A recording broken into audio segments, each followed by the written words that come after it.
Who is he?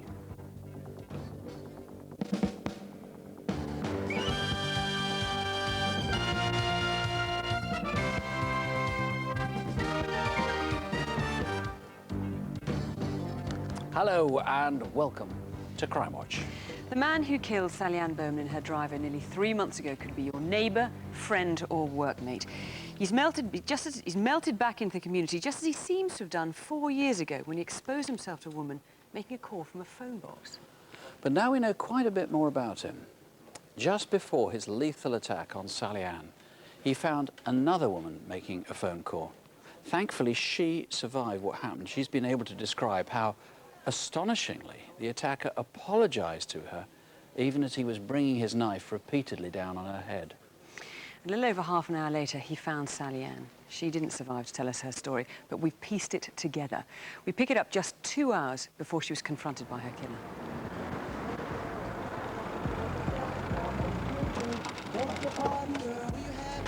I must have mug tattooed on my forehead. Get in the car. Stop. Don't start. Come on. Freezing. Freezing? What took you so long? You are unbelievable. You know that. You are Why don't you get a cab like another normal person? What's the problem? Would you rather I'm not a taxi service, am I? I didn't say you were. Unbelievable. We started going out on Christmas Day 2 years ago, and our relationship was good, but we did have quite a few arguments in that because we were both stubborn and argumentative.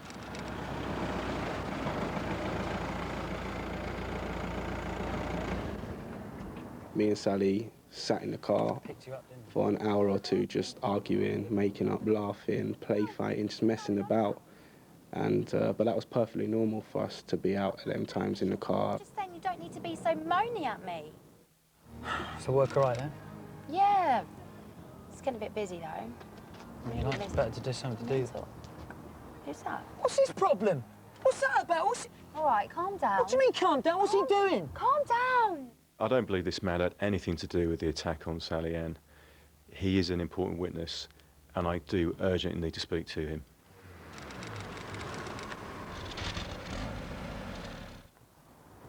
I got out the car because I needed to get a better signal, and I crossed the road. I'm really sorry. I am going to make it, but the car's giving me real trouble. He looked normal. He looked a nice young lad. When I saw the knife, that's when I honestly thought I was going to die. Take it! Sorry.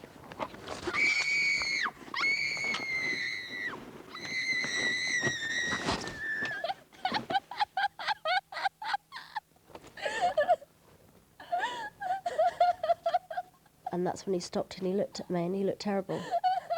He looked really, really awful. And if it wasn't for the fact of what he'd done to me, if I just walked in on the scene, I'd have thought he was in trouble and gone over again to ask him if he needed help. Now, that phone that attacker took with him, it was connected. The person on the other end of that phone could hear this man. They could hear him breathing. They could hear him retching. And most significantly, they could hear the screams of the woman who'd been attacked. Now, what's probably most bizarre and most interesting is those screams never got any quieter like you'd expect if the man was running off down the road. Now, that can only mean one thing. The man stayed close by, he was probably hiding, and he was probably watching the events unfold in front of him. Come with me, come on, let's put you in the cab, come on, come on. Now, that phone call ended just before 4:45 in the morning. At some point, he must have crossed the Brighton Road, but for half an hour, where was he? Are you off then, babe? Yeah. Yeah. See you later. See ya. Bye.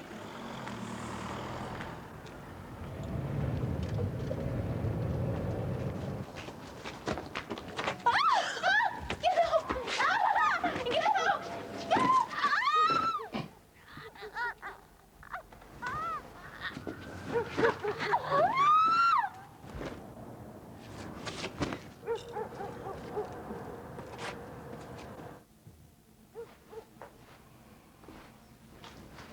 I do have a witness who did see something. They saw a man walking down the street back to Sally's house a few minutes after Sally was attacked. I'm convinced that is the killer returning to the scene. He took a bag, he took some items of clothing, he took a phone. What did he do with that phone? Did he take any pictures with it? He also took the knife, and that knife has never been recovered.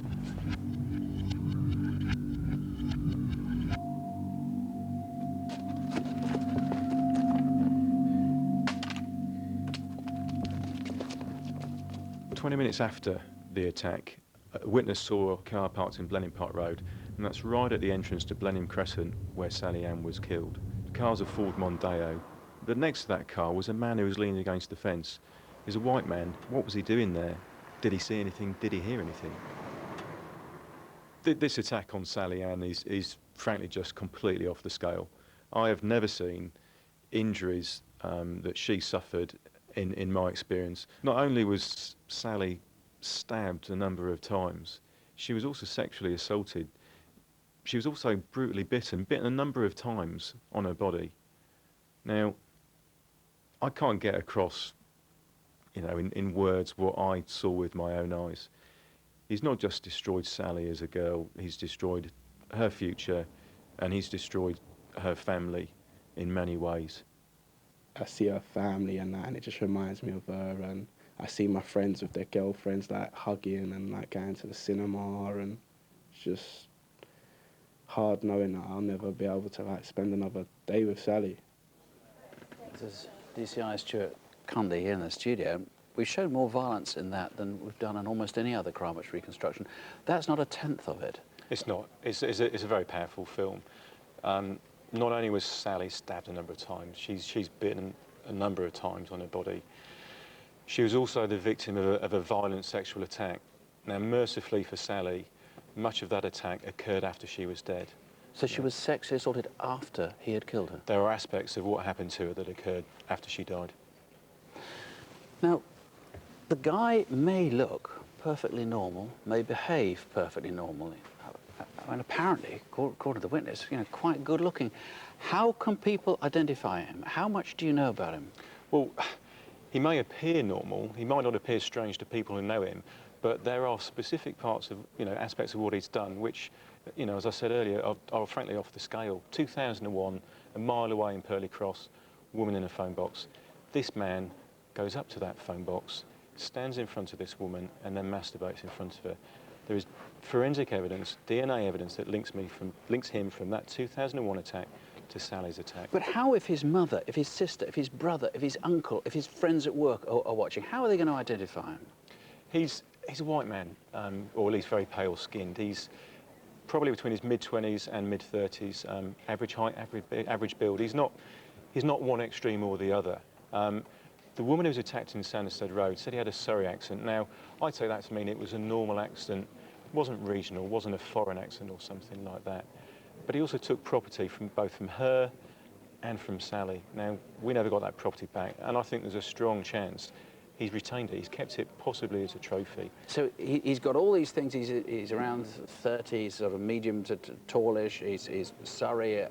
He dresses well, good-looking, and secretive. He's got this sort of secretive. I think and of course, he must have been in South Croydon. Well, that's right. Area. 2001, Purley Cross. It's less than a mile or thereabouts to where Sally Ann was murdered. So you want people to ring in with anybody who fits that description in the South London area, even if they don't think whoever it is mad enough to do this? I would urge anybody who has any suspicion about someone they know, look at that video that's just been shown, look at how horrendous his actions were on that night.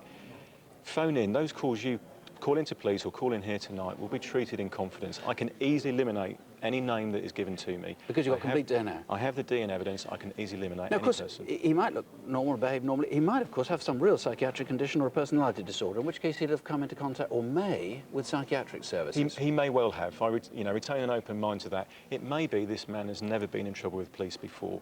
He may, to his close friends and family, not appear strange in the most common sense aspects of that word. Of course, it could well be, if he is suffering serious inner turmoil, it can be wretched to have some sort of disease like the worst forms of schizophrenia. If it's someone who's watching, if you are watching, give us a call. A lot of people who can help. Just call us here in the studio. Anyway, anybody who's watching can help in this. If you know anybody who fits that sort of description, even vaguely, easy to eliminate, as you heard, call us or call the Instant Room on 020-8721-4005. And if you've been the victim of a crime, this has been bringing it all back home to you, want to talk to somebody, you can always ring victim support on 0845 30 30 900. Now, proof that Crimewatch gets results is plain to see after last month's programme. We featured the 5-year-old double murder of Andrew Robb and David McElwain, aged 19 and 20. They were both stabbed to death on the Drumanure Road near Tandragee in Northern Ireland. As a direct result of our appeal, 2 men have been arrested and charged with their murders.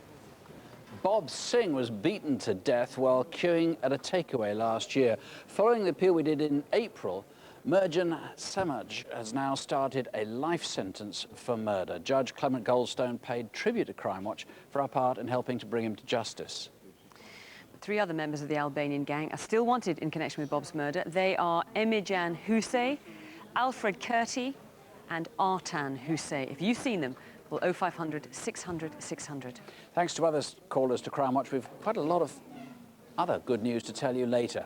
For now, though, I can report Crimewatch's fastest ever result. Martin Nicholas Toms was arrested during last month's programme, in fact, within minutes of his picture being shown. He's since pleaded guilty to forgery and deception. Still to come, the risks that women face when getting into an illegal minicab. A very determined young woman tells us how her driver delivered her into the hands of rapists. I think it was just back there that we were supposed to take the turning off. Can you just stop the cab, please? Can you open the doors, please? Can you just unlock the doors, please? With extraordinary tenacity, the survivor of that double rape has resurrected her schoolgirl drawing skills with these impressions of her attackers. More on them later. The shooting of WPC Sharon Beshanivsky in Bradford 3 weeks ago shocked everyone. Yesterday, police arrested Muzakkar Shah. They also arrested an unnamed 23-year-old. One man is still wanted in connection with Sharon's murder. He's Mustaf Jama. We were in the West Yorkshire Police Incident Room yesterday. We're actively seeking Mustaf Jama, who's 25 years of age. He's associated to people living in Sheffield, the West Midlands, specifically Birmingham, Leicestershire. He also has lots of connections in the London area as well. I would urge viewers from Crimewatch to think about the incident that's taken place on Friday the 18th of November. 2 unarmed officers have been shot on a Friday afternoon in the city of Bradford. That could be you, it could be one of your children, it could be one of your family. This is indiscriminate murder. PC Beshanevsky's family are clearly traumatised by what's taken place. Not only has Paul lost his wife, the children have also lost their mother. They're devastated. PC Milburn's obviously been through quite a traumatic experience herself. Not only has she been injured, she's also seen one of her close friends and colleagues killed in front of her. I would urge anybody who has any information to have the courage to come forward and allow us to get those responsible brought to justice. And police tonight warn anyone considering helping or hiding Mustaf Jama, action will be taken against them. There's a £90,000 reward. Call us here in the studio, and you can now text us too. The number's 83199. Begin your text with the letters CW for Crimewatch, and then your message. Now, Detective Constable Rav Wilding's roundup of criminals caught on camera. And we start down the pub well after last orders. It's the middle of the night, and these landlords in Sidcup have 2 armed robbers wreaking havoc in their pub. They want cash. The woman's kept at knife point inside. The man's forced back into the hall outside. The pair empty safes of £600 and make their getaway. They don't put a foot wrong until one falls flat on his face.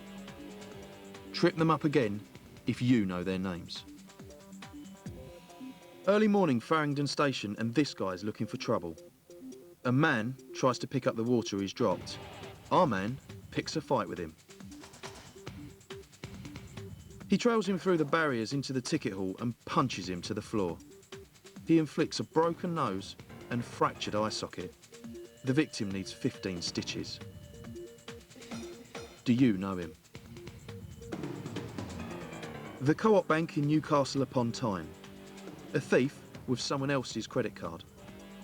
He's taking out £3,000 of someone else's money. The only thing that's definitely his is the smug smile. Recognise him? A designer label warehouse in Basildon and a £1.5 million fashion heist. Workers have been threatened with an axe, handcuffed and tied to chairs. The robbers load the goods into stolen lorries and this blue Renault van with fake plates. KG52 OXK. They're all masked up, but we do get a glimpse of two of them outside. Can you label these designer label robbers? Finally, these shoppers are using a cheque taken at knife point in a handbag snatch. Here's the woman again, this time with another accomplice and another snatched cheque. Who are they?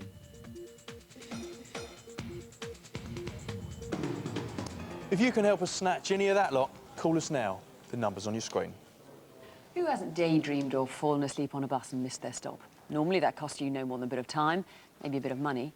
But on the 30th of July, it may have cost Simon Pearce his life. It's 3:20 in the morning, and Simon's night bus pulls up at Rushy Green in Catford in southeast London. Two men cross the road and hang around the front doors just as Simon gets off. He's forced to walk between them, and as he moves behind the bus and away, they follow him. Some way across the road, they punch and kick him to the ground, leaving him lying, bleeding in the bus lane. Simon never regained consciousness and died 13 days later. Ken, you're Simon's cousin. He was a mental health nurse. Tell us a bit about him. What was he like? Well, Simon was a very caring individual, as is evidenced by his profession as a mental health nurse. He was also a very fun-loving person. He loved going out. He loved enjoying himself, going to pubs and clubs. He was adopted into a family some 40 years ago who very much cared for him and wanted him, and he's very much missed by us all. And we really can't understand why all this has happened. When was the last time you saw Simon? I last saw Simon at his father's funeral in Malton in Yorkshire early this year, little realising 2 months later I'd be back in the same church, in the same crematorium, attending Simon's funeral. Well, Tim, this attack, I mean, it only lasted a few seconds, but it was ferocious, enough to kill Simon. He died a couple of weeks later in hospital. What do you know about the people who did it? We're looking for two suspects, the ones you have on the images. Two young men, late teens, early 20s, both black men with short haircuts. One at the time was wearing a light-coloured top with light-coloured trousers. The other was wearing darker clothing, possibly a hooded sweatshirt. They followed Simon away from the bus and across the road. And they were seen hanging around at a takeaway earlier on, weren't they? That is, and the images that we present first are those with them eating a takeaway meal. There are a couple of witnesses you think could help. I mean, we can see that actually there were quite a few people around, even though it was in the small house, but there's two particular witnesses you want to get hold of. Yes, there are two people who come down an alleyway from basically the McDonald's on the Catford Island site, and they turn left, head down towards the bus stop, the N36, where Simon was getting off the bus, at the same time as his two assailants were there. And they passed very close by, and they may well have seen or heard something that started this whole incident. And there's a black cab as well, someone who was driving a black cab you want to talk to. Yes, there is. There is a black cab that came around the South Circular and headed towards southeast London, North Kent. And the driver, as he comes round the corner, or she, puts the brakes on, and they clearly must have seen what was taking place, either to brake to miss Simon and his attackers in the road, or to have seen the attack taking place. Well, it was a horrific attack. I mean, it may have been a homophobic attack. We can't be sure. I mean, Ken, how important is it to you to find out who did this? It's very important to me and to the family to have closure on this for Simon's sake. We need to find out who did it and why, and in case these people do it again to somebody else. Of course. Well, thank you both very much. The Met are offering a £20,000 reward leading to a conviction on this. Call us here in the studio or call the incident room on 020 8721 4054. Now a cautionary tale. You've had a night out, a few drinks, you want a taxi home. That's when it's tempting to agree a price with any of the thousands of illegal so-called minicab drivers waiting for clubs and pubs to empty. And that's what young women do often. That's what the young woman we're about to hear from did. Of course, she expected to be left outside her own front door. Instead, she was left at the mercy of three men.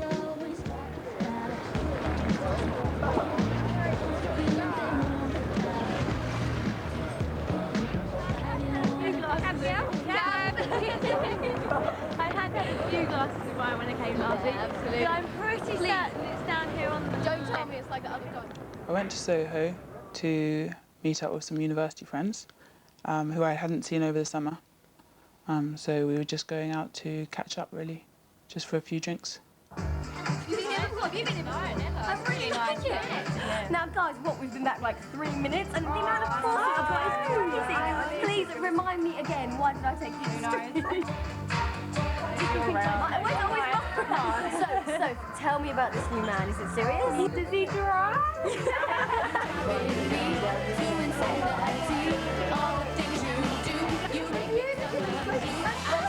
I've got a lecture in the morning. I've got to get up. Okay. You'll be right getting home? Yeah, sure. I'll get in a cab. Give us a text and get back. Of course I will. Take care. I left early because I was quite tired. Not that early, but I left before the rest of them.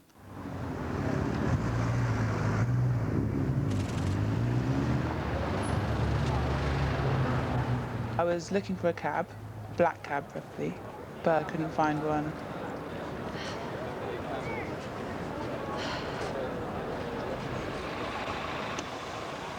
Minicab? How much to the Blackstock Road? £5? Yeah, cool. I remember thinking that the price was really low, so I got a good deal. I felt that he was perfectly normal taxi driver. All right, babes? Yeah, thanks. You had a nice night? Yeah, just catching up with some friends I haven't seen for a while, so. Nice. So you go to that club a lot? I've not been to that one before, but it was really good. Yeah, I liked it.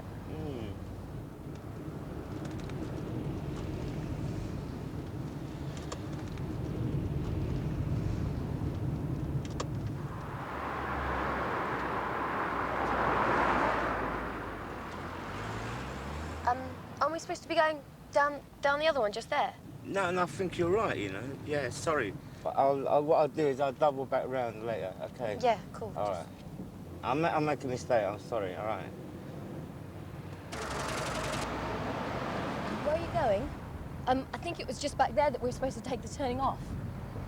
Can you just stop the cab, please?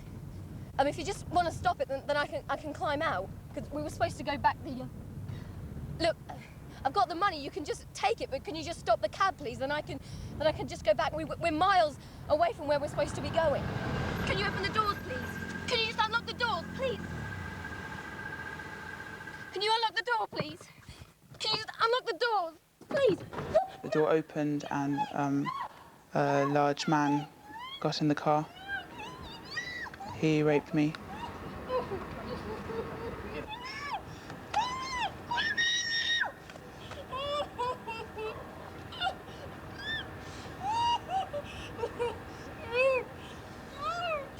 He got out of the car, and as I was trying to get out, another man got in, pushed me back. He raped me as well.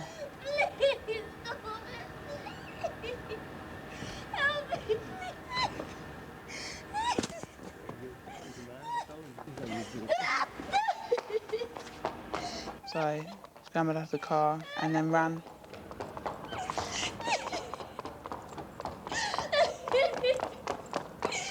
I remember being scared of everybody, running in the road when I could so that I didn't have to pass anyone.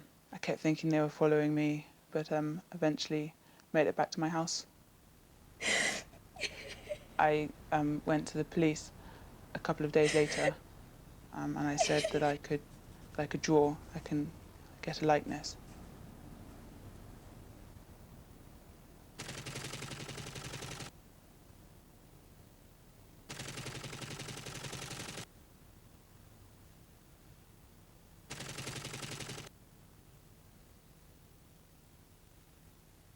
I originally started drawing to help with the investigation, but I found that once I got the first man down on paper and I sort of got that image from my mind, he wasn't so scary anymore. He was just a man. The effect has been huge, and it feels like it's almost growing. I have trouble sleeping. I get horrible nightmares. The fact that I haven't told people has meant that I haven't been able to be honest with them, so it's affecting my relationships with people as well.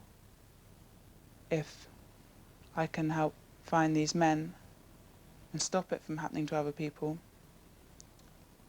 then sort of make the whole thing worthwhile. It's Michael Bone. Now, as we've been saying, these minicab so-called minicab rapes are surprisingly common, appallingly common, but you've never come across anything like this, have you? This guy's basically driving her into an ambush. I've never come across anything where there's been the level of premeditation and planning between 3 people acting together to rape 1 woman. But she's done pretty well in giving us descriptions of these 3 guys. Considering what she's been through, she's done wonderfully well. And these drawings, I mean, take us... this guy, as we showed, fairly podgy character. This is the first rapist. He's in his 30s, he's 6 foot tall, he's quite fat, he has a double chin and a beer belly, he's got a straggly mop of black hair, and a quite distinctive scar running from under his nose. Was that a hair lip or...? Well, we wouldn't like to be so positive, but it's definitely left his top lip distorted. And she said all 3 of them were sort of olive skinned. She wasn't quite sure what, though. Mediterranean, Eastern European, something like that. Best guesstimate that she can give for their and our country of accent origin. that the actor used as the driver was sort of indeterminate because she wasn't sure really what the accent was. Rapist number 2, again, we think Eastern European, They're Mediterranean-ish. all from the same part of the world. Number 2 is slightly shorter and slightly skinnier. Terrible teeth. He has got very bad front teeth, and his hair is cropped very, very short and is receding. He also has quite a prominent Adam's apple. And the rapist much older and 50s. Short, fat and balding, she succinctly described him as. And he has very bushy eyebrows, again, receding hair on top, black in colour, and he's going grey. And his car she described as probably a Mondeo or something like that, mid-1990s, red, maroon, 4-door Mondeo, with one of these dangling at the front. Tell us about this.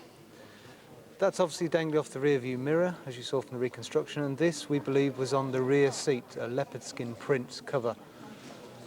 And the only other item of interest was a net bag which was off the front passenger seat. It's either built into the car when it was made or it was bought afterwards by the driver. Now, this victim actually bitterly regrets now she didn't go to the police sooner. I think she said it was after a couple of days. I believe it was really 4 days.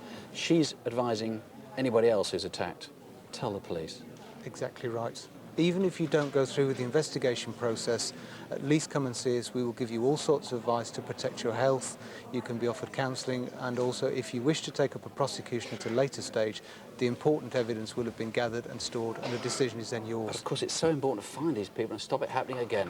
Call us here in the studio. The number's on the screen, or if you prefer, you can call the instant room. Colleagues are there. That's on 0208 733 6481.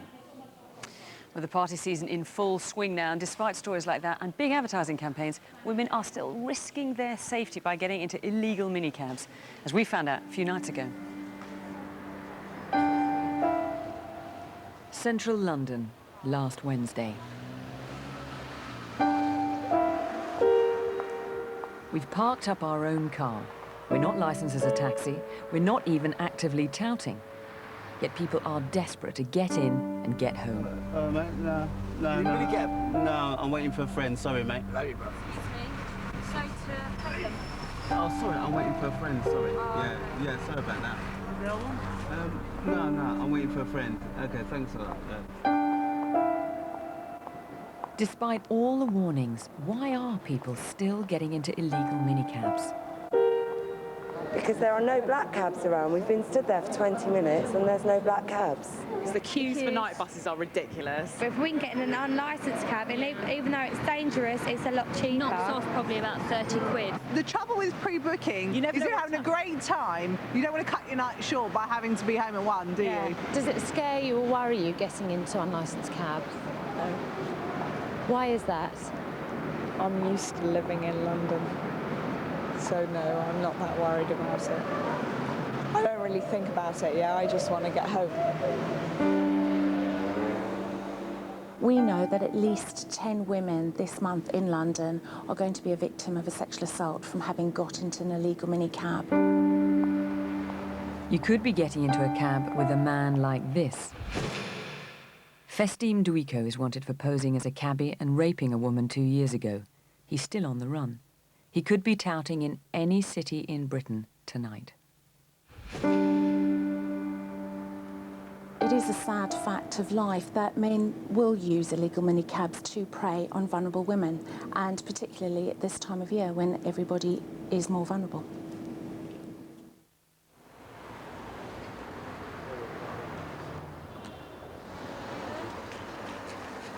we've got a female officer and a male officer standing right on the corner of Regent Street, Heddon Street, looking into oncoming traffic in the hope that somebody will pick up on their perhaps desperation and come over and tempt them. Without a booking, even legal minicabs can't pick you up from the street. You can only hail black taxis, or in some cities, licensed hackney cabs.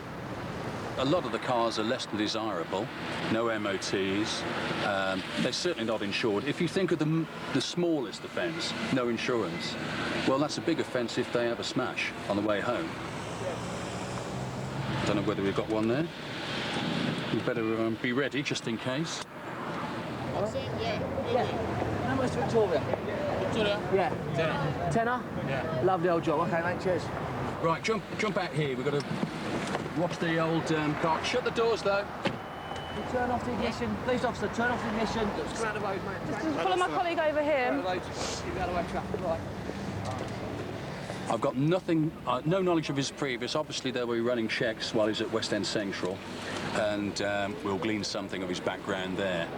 Certainly, he's going to be charged with touting and no insurance. You understand why you've been arrested? Okay.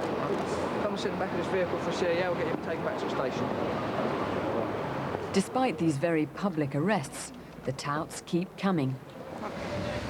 Hello, sir. Can you come in? Is it in park, is it? You're under arrest for taxi touting. Yeah, what's happened? Driving recklessly. Yeah. Causing endangerment of me. Do you understand? Yeah. Excellent. Open the door. It's the police. Some are not best pleased. Why are you using the force? This is very ridiculous. Oi. What do you think you are doing? Arms and it's easy. No, you're under arrest. It is hard in my hand. Some come peaceably, some don't. I mean, some can be violent. Why are you using force with me? Sir, calm down. You're going to West End Central Police Station, OK? I go everywhere. Okay, I didn't say no. Sir. OK, calm down. I would say, despite the age of that fellow, he still had to be handcuffed. Unknown risk. That's it. I mean, that's the way we have to play it, because we're not dealing with known quantities. The drivers arrested that night had 15 previous convictions between them. Disqualified driving, driving illegally on a provisional licence, no insurance, deception, and one who jumped bail. If there is anyone out there that's still considering using an illegal minicab, all I would say is please don't. You can't tell from looking at the taxi or the taxi driver whether or not he's okay. So don't take the risk, basically. It's not worth it. It certainly isn't worth it. Deputy Assistant Commissioner John Yates, I mean, 10 women a month in London are raped or seriously sexually assaulted by illegal minicab drivers. I mean, the good news is it's better than it used to be. It used to be 18 a month back in 2002, so you're certainly having some effect now. But why is this such a major problem, not just in London, but in our big cities?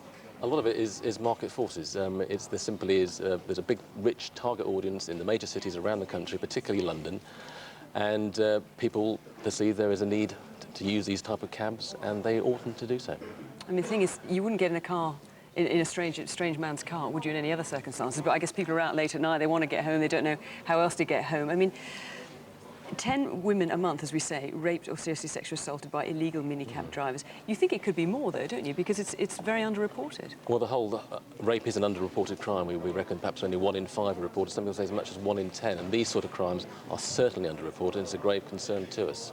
So what more can you do, are you doing, to get these people off our streets? Well, we're doing an awful lot, as you've seen from the film there, a lot of enforcement activity and a big prevention campaign in terms of cinemas, leafleting, in terms of know what you're getting into. You wouldn't get into a stranger's car. You wouldn't get into a stranger's car which you knew was uninsured, unlicensed and unroadworthy and may contain a sexual predator. I mean, the thing is, I suppose, don't go out if you don't know how you're going to get home. Yes, that's the advice we give. We don't want to be killjoys. We want people to have a good time, but look after your friends, plan your night out and plan how you're going to get home before you do, and use a licensed minicab or licensed cab. OK, well, John, thanks very much indeed. And incidentally, I just want to tell you that on the Sally Ann Bowman case, we've had an amazing response so far. It's very early on, so we've had over 100 calls. 30 names are now being fed into the inquiry. Keep those names coming if you have any more information on that case, but so far we're getting very good information. Now here's DC's Jackie Hames and Rav Wilding with this month's Wanted Faces. Just a reminder of that illegal minicab driver wanted for a rape in East London 2 years ago. He's Festim Duiko. He'd been earlier deported but has now found his way back into Britain. Last April, a 16-year-old girl called on her brother in Rotherham. No answer, so she knocked on his neighbour's door. 2 young men dragged her into the flat and both raped her. DNA evidence connects 19-year-old Mohammed Ahmadi to this crime. He's from Afghanistan and since left the area. Have you seen him? Vitalius Kovalevskis is an illegal immigrant travelling on a false passport. He's wanted on suspicion of forgery and people smuggling. He's in his 40s, about 6 foot tall, and may now be using a different identity. 30-year-old Craig Blanchard should be in prison right now for drug dealing. He didn't turn up to his trial last April, and in his absence, he was given 8 years. He's 5'11" from Manchester and sometimes goes by the name of Leon Lane. And Donald Morris was spotted by police close to the scene of a burglary in Westminster. He jumped in his car and reversed off at speed. He crashed the car, somersaulted, and he was arrested. But despite his injuries, he escaped from hospital wearing just his pyjamas. If you can help us with any of these faces, please do give us a call. And you can see Donald Morris again, plus hundreds more wanted faces on the new Crime Stoppers website. You'll find a link to it from our own one. That's bbc.co.uk/crime. Alexandre Marques was Portuguese, a 61-year-old gay man who lived here for 11 years. We say was Portuguese because, although he was a creature of habit, no one's seen him for the last 8 weeks. Now, D.I. Guy Ashley, his disappearance is so out of character, you think he's been murdered, don't you? That's correct. When yes. was he last seen? He was last seen on the 16th of October by a neighbour. He was supposed to make an appointment at 9 o'clock that night. He has not been seen of or heard of by either friends or family or work colleagues since. Totally disappeared. Now, the important thing is his coat's missing, Correct. His passport's missing, his keys are missing, his cash point card is missing, and in fact, you've got CCTV of someone using his cash point card later on. That's right. 2 days after Mr Marques was last seen, and between the 18th and the 23rd, over £1,800 has been drawn from his bank account by, it looks like, the same man. This man is in his late teens, early 20s, and the CCTV imagery we have here is of the Willesden Green and Cricklewood Broadways area. He's wearing some fairly distinctive clothing. It looks like some type of designer streetwear. It's got dark trousers with red writing on the sides and a reflective or light patch on both the inside and the outside of the lower leg. That's the kind of white flash we can see at the bottom of the CCTV there. But it's important to say, although you believe Alexandre Marques has been murdered, we don't know that that is the person who may have murdered him, but in some way he is directly or indirectly connected with Alexandre Marques' disappearance. If that is the person that has murdered Mr Marques, then clearly if anybody recognises him, we urgently need them to put a name forward. However, it may be that that individual has received Mr Marques' cash card, not knowing the history behind it. If that is the case, I would suggest it's very much in his interest to come forward tonight so that he can be eliminated from what is a murder inquiry. And other clues are in the keys that were taken from Mr Marques' flat. There's 2 keys. They don't look particularly distinctive on their own, but looking at the first one, is a JCM key. When you look on the reverse of it, it's got a unique identifying number, C634/27. There's another key, Yale key, and the identifying number again on that is BE8/14. Now, these are unique to him. There's another clue as well, because there was a car that was seen in the area at the time, wasn't it? A Ford, was it a Ford Escort? It was a Ford Escort car. It's around about 4:20 a.m, a few hours after we've last heard of Mr Marques. It's around about on the 17th of October. And as can be seen from the CCTV, it's a fairly distinctive red Ford Escort. Experts have told us it's one that was made between 1990 and 1999. We don't believe that vehicle is resident in Clanricarde Gardens, so it's either a minicab or somebody who could be dropping off or coming or going. If that person is watching tonight, please, we need to eliminate them from this inquiry. Now, do you think Mr Marques was killed because he was gay, or was he just killed for his credit cards? What do you think? I don't believe the motive for his murder is purely because of his sexuality, but I do know that there are incidents within the West London area where gay men have been befriended by young men on the pretense of or what has ended up in. They've been violently attacked, and their credit cards and their PIN numbers have been obtained from them. That's one of the lines of inquiry in respect to Mr Marques. What I am also aware of is that for reasons of discretion or otherwise, sometimes these offences aren't reported to police. And I would actually make an appeal, direct appeal to the gay community tonight. If there are men out there that have been attacked in similar circumstances where they've had their PIN numbers and their cash cards taken, please contact us tonight. We desperately need their information. OK, Guy, well, thanks very much for that. Please call, as you say, if you have any information about Mr Marquez's disappearance or his last movements. The number in the studio is 0500 600 600, or you can call the Instant Room on 020 7321 9251, where there are liaison officers for the gay community alongside Portuguese-speaking officers. And our website, incidentally, has links to support groups who can also help. Now, Jackie's with a detective who wants to find a tube traveller who can't keep his hands to himself. Yeah, I've got DS Sandy Webb with me from British Transport Police, and a very worrying character here at Oxford Circus Tube Station. Talk us through what he's up to. That's right, Jackie. We're talking about the gentleman in the white T-shirt here. He displays a very unusual pattern of behaviour in so much as he wanders around the subways on the Underground for about 20 minutes or so, heading neither for doorways nor other platforms. This is actually real time, isn't it? You haven't edited this. This is exactly what he's doing, That's isn't right. it? That's He's just going down the stairs now. He actually picks up a lady, or follows a lady in a yellow T-shirt, which we're about to see. Here she is. That's right. He seems to target. Sorry, he seems to target her as a potential victim and follows her down the stairs. He tells her that she's got something wet on the back of her T-shirt, which we believe he's put there, and then tells her to remove her T-shirt, which she does. He then takes the opportunity to sexually assault her by placing his hand inside her dress, using explicit language as he does so. I actually saw that just there, and this explicit language is all the way through, isn't it? Absolutely, He's constantly yes. talking to That's her. right. Now we actually get to see him again. Here he is again on the tube line 2 days later. What's he up to this time? That's right. Again, the second assault also happens at Oxford Circus. Exactly the same method of behaviour is adopted. He approaches a woman, engages her in conversation. Again, you've got lewd and explicit language used, and once again he sexually assaults her before she pushes him off. Yeah, and he's very tall, very thin, got quite distinctive features, so hopefully someone will recognise him from these pretty clear pictures, actually. We do hope so. Now, clearly, this isn't the only time he's done this, is it? Unfortunately, we suspect he may have committed several other offences, and if that is the case, and we've got any ladies out there watching who have been a victim of this man, we'd appreciate them coming forward. Yeah, and if you actually see him on the tube line, contact a member of staff, I suppose, is the best option. Absolutely, yes, that's right. Well, if you recognise him, please give us a call, 0500 600 600.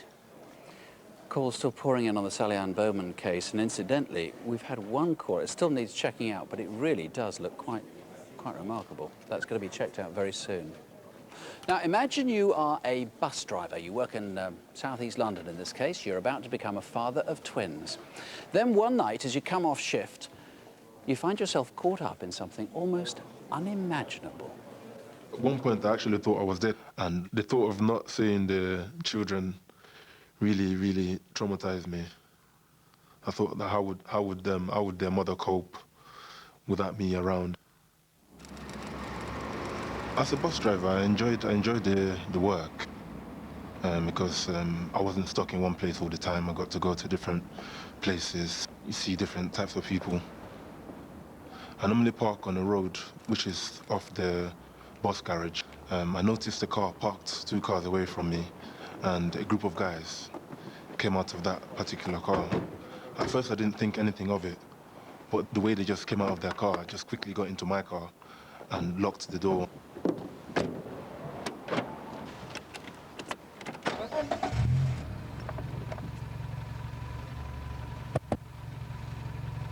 Got time, mate? At that point, I panicked a bit, and I looked at his hand, and he seemed to have a watch on, so I knew that he didn't really want the time, that it must be something else. Get him! Get him! Get him! Get him! Get him back! Get back! No. Get him back up! Get him back! Get him back! Stay in the back. Stay down. Stay down. Let's go. Let's go. Hold him, man. At this point, I thought that they were just after the car, so I told him, well, you can have the car, you know, if you want, you know, and I wasn't sure what was happening at this point. You're right, yeah? Sit tight, yeah? We're a long journey. Yeah, boss, we're going. We're taking him now. Wait, hold on. He put me on the phone to the person that he was talking to, so I assumed that this is the person that must have sent them. I can't remember quite well what I said to him or what he said, but I think he was saying something about he's not going to let me go and that I'm going to be laying in a casket. Hey, hold on to this, yeah? Cool. Hey, watch him over that there. I was really frightened for my life. I thought that they were just going to shoot me there and then and dump me somewhere. Next thing I remember was they told me to come out of the car. I got the opportunity to see that where they were taking me to was like a basement. So at this stage, my thought was that they were just taking me down there to kill me. Bet you didn't thought you was gonna come here now, did you? Bullet. Not for you. You want silent. Look upon him, man. Helpless now, innit? Look upon you. Pussy. They were still in the room because I could still hear people breathing in the same room, and I managed to loosen my hand, and I got my leg free as well. And before I got up, I made sure I looked to see where the door of that particular room was so that I could quickly get out, because I wasn't sure where the front door would be.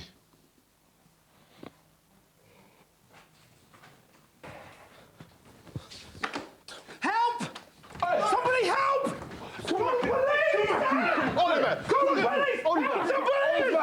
I thought that I was definitely going to get killed now because I tried to get away. Where do you think you was gonna go? Nowhere. Nowhere. Get the iron. When I heard him say turn on the iron, at first I couldn't believe what was really happening, but because of what I'd been through already that night, I knew that he wasn't joking, that he was actually going to do something with that iron. And that was the point where the torturing began.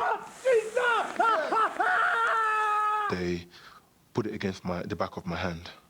I think it was the back of my hand, if I can remember, because they burnt me in several places. I remember them having the iron on my hand for a few seconds and then took it off again. They were threatening me. They were telling me that I'm already a dead man.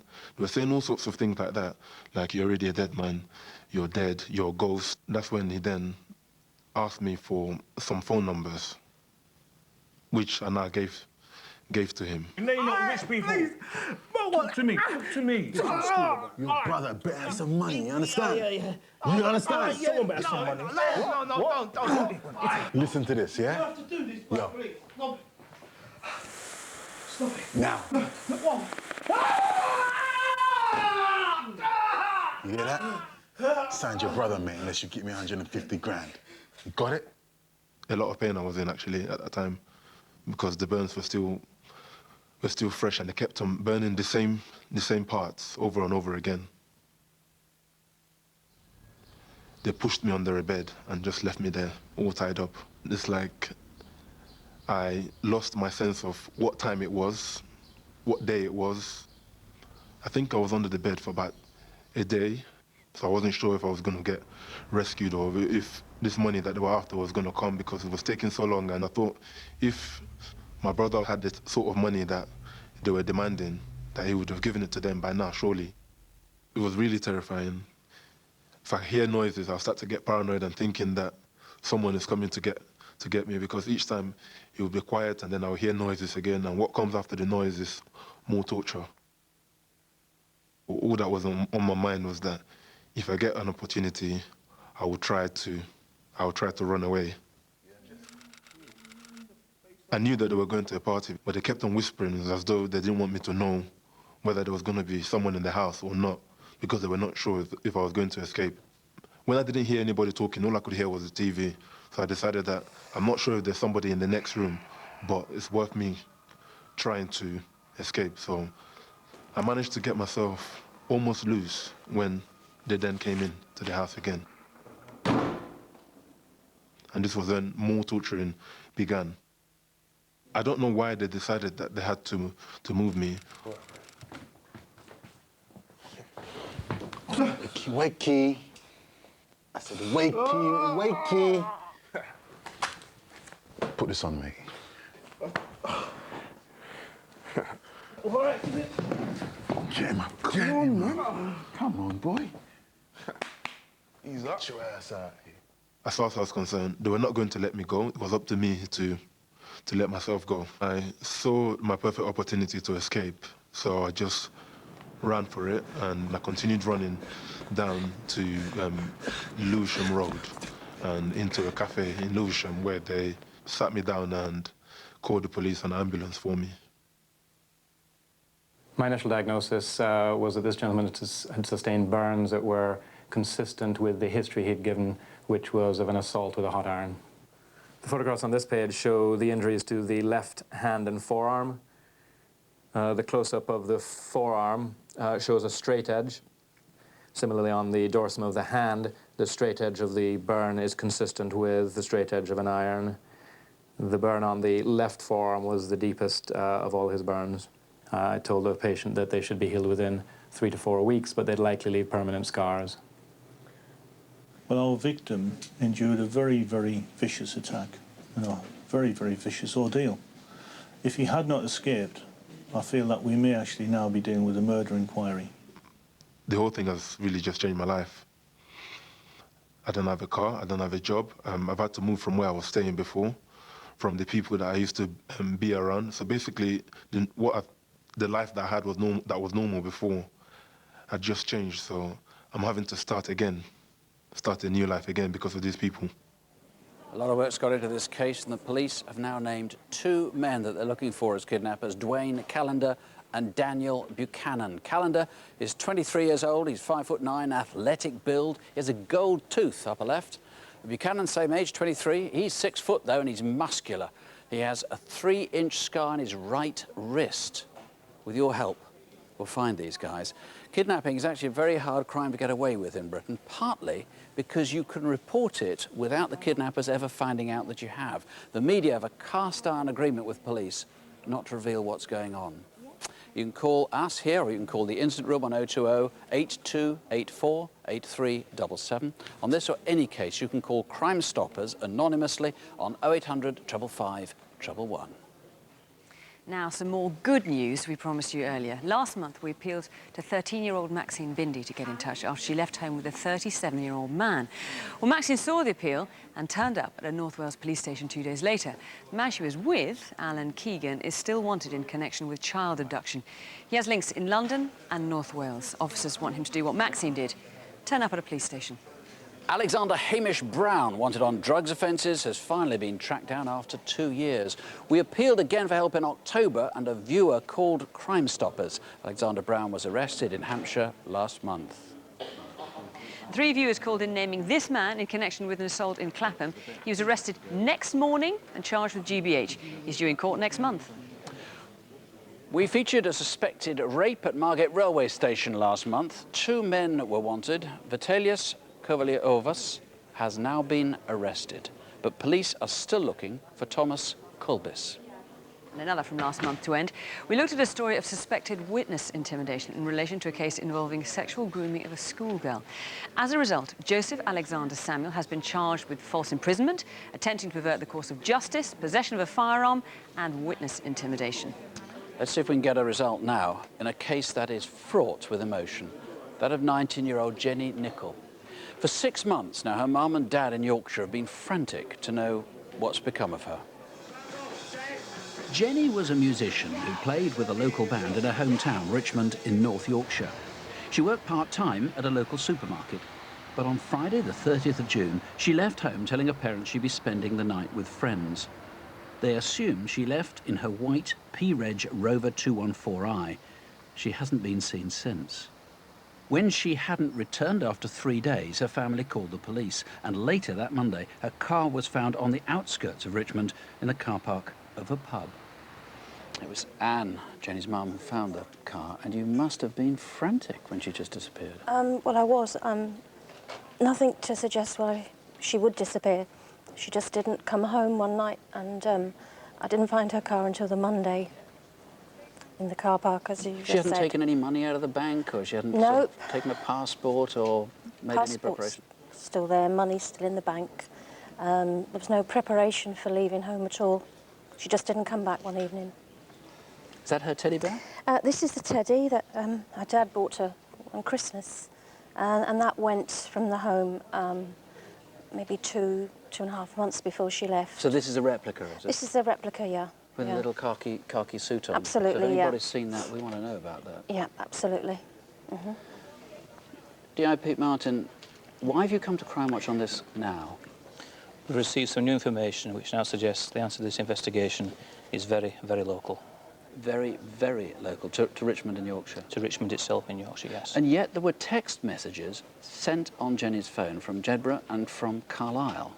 Yes, there were, and I believe those text messages were sent by somebody who was very close to Jenny, perhaps even a boyfriend, with the intention of creating a belief that Jenny's still alive, which I don't believe to be the case. You think she was murdered? Yes, I do. So either the killer or perhaps an accomplice deliberately tried to set a false trail? That's right, yes. Do you know the whole network of Jenny's friends? I mean, I don't know if you know all the friends she had. Very few people do of teenage daughters. Did you know everybody who knew her? No, Jenny is quite a deep person and kept a lot to herself. So no, I don't know who her wife You know some. Presumably you now need to get a complete matrix of everybody. We do, yes. We're keen to trace all Jenny's friends, and in particular to find out anybody amongst that circle of friends who visited the Carlisle and Jedburgh areas on the dates those messages were sent.